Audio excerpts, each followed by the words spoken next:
2020 for Global Girl was one of our best years ever. And I know that it was a very difficult year for most of us, and for many of us around the world.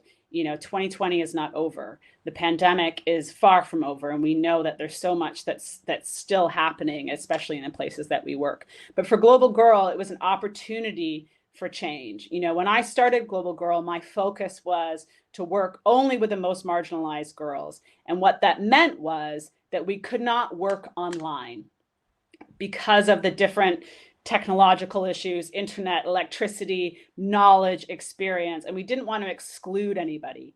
But because of COVID, we were forced to go online. And we have two girls here who have very different experiences of Global Girl.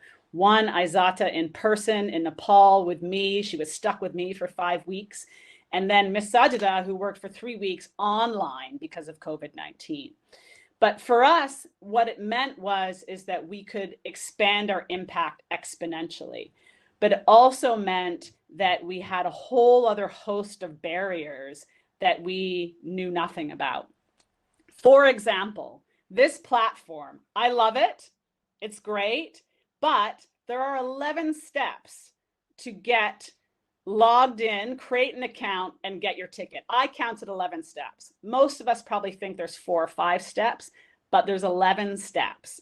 So I took photos of every step, and I sent those photos to Aizata and Sajida to help them to actually create accounts and log in, right? I thought I had it all done. I said to my program manager, we've got it sorted.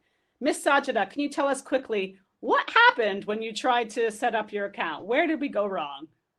Can you unmute yourself for me, please, my dear? Hi. There we can hear you. Yeah, we can hear you. Oh, I can remember. I used an account that it doesn't even exist. An email account, right? Yeah, email account. I thought that I should create a new account. I didn't realize that there is email address. I didn't read it. So I just created a new account and I named it Sajida the Global Girl. So Sajida, instead of using an email address that basically, there's Britt wants to come on. Instead of using an email address that exists, like all of us mostly know that you need to use an email address so that you can go back in. Hi, Britt, one of our amazing ambassadors, so that you can go back in and you can actually check that email account. Miss Sajida just made up an email address. It didn't exist, which I love. I thought that we had got all the steps covered, but we didn't. And it was amazing.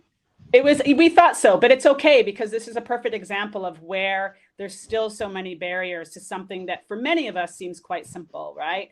And it's important for us to know that for the last 18 months, many of us have been able to be more connected. But for the girls that we work with, for a lot of them, it has proved to exclude as opposed to include. And our work is to work on inclusion. And so we know clearly now at Global Girl Project that if we're going to teach leadership, we need to teach digital literacy, digital health. We absolutely know that, which is something we didn't know pre-COVID-19. And it's been a big shift for us, but we're a very small organization. I'm a social worker. If you know me, I know very little about technology.